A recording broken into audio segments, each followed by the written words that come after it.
The documents that you'd have to submit along with your scholarship application are a birth certificate as well as a valid ID, which could be your passport, your driver's license, a voter's ID, your school ID could also work.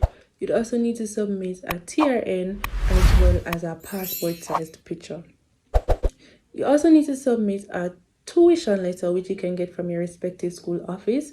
And if you are a new student, meaning you've been accepted to start in September, you submit your acceptance letter. And if you're a returning student, you submit your status letter. You don't need to submit the letters, but you need to put 2 persons on the scholarship application that they could call on your behalf, and these persons need to be able to speak about your character as well as your academic ability. As well as on the scholarship application, you'd have to put 2 potential places that you can complete your community service hours. I did my community service at a pharmacy, and to me, I'd recommend doing it somewhere that is related to your field in some way or form, because doing it at the pharmacy for me is, at that time I was in pre-clin, so we were learning a lot about the pharmacotherapy of different drugs, their indications, side effects. So it was almost like seeing everything in real life and seeing it being applied for me. So I could see what drugs they were giving to what patients, what doses. I could read the back of the boxes to see the side effects, the contraindications, the indications, and so forth. So I would recommend doing it somewhere that is interesting to you, so that it's not a drag having to go there every day.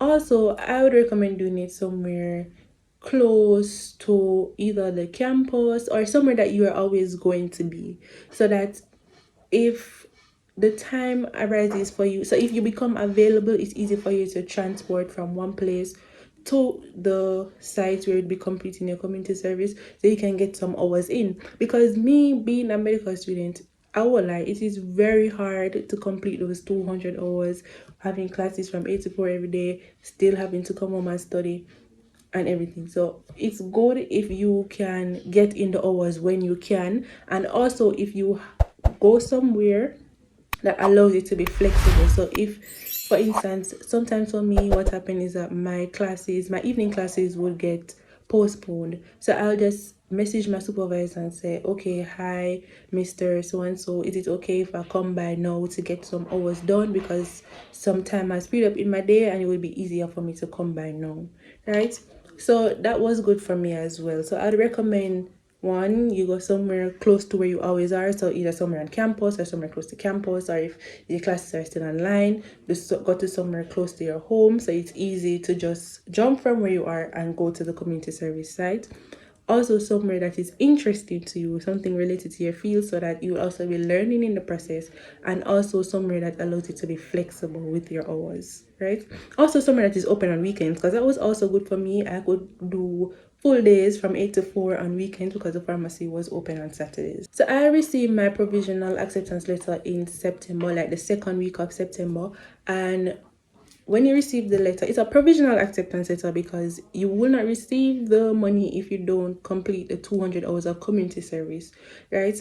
So when you receive the letter, there are 2 documents that they tell you have to submit, which they will send in the email. Everything is well outlined in the email that they send. So you'll have to submit your confirmation to participate as well as a JAMVAT agreement form like a day or 2 after you receive your acceptance, right? And you have until like the first week in November to complete your first 100 hours, and then the second 100 hours I had until like the end of December.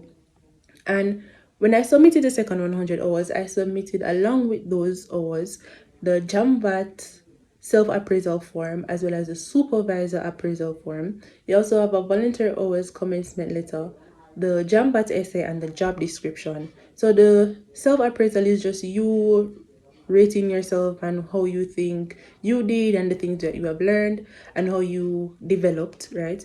The supervisor appraisal form and the job description are filled out by a supervisor. The JAMVAT essay is just a 400-word short essay where you just outline how you think your community service contributed to the people within the community, and how where you work, how important you view where you did your community service, how important you view it to the community, and how it contributes to nation building. And you won't receive the funds until you have completed the full 200 hours of community service, and the amount that they pay over is 30% of the tuition. So, but the maximum amount that they'll give is $350,000. So if 30% of your tuition exceeds that $350,000, then the amount that you'll get is $350,000. So thank you. I hope this has helped. And you should, my advice is never be afraid to apply for scholarships. Apply for as much as you can. I know it can be discouraging at times, but keep at it. Bye.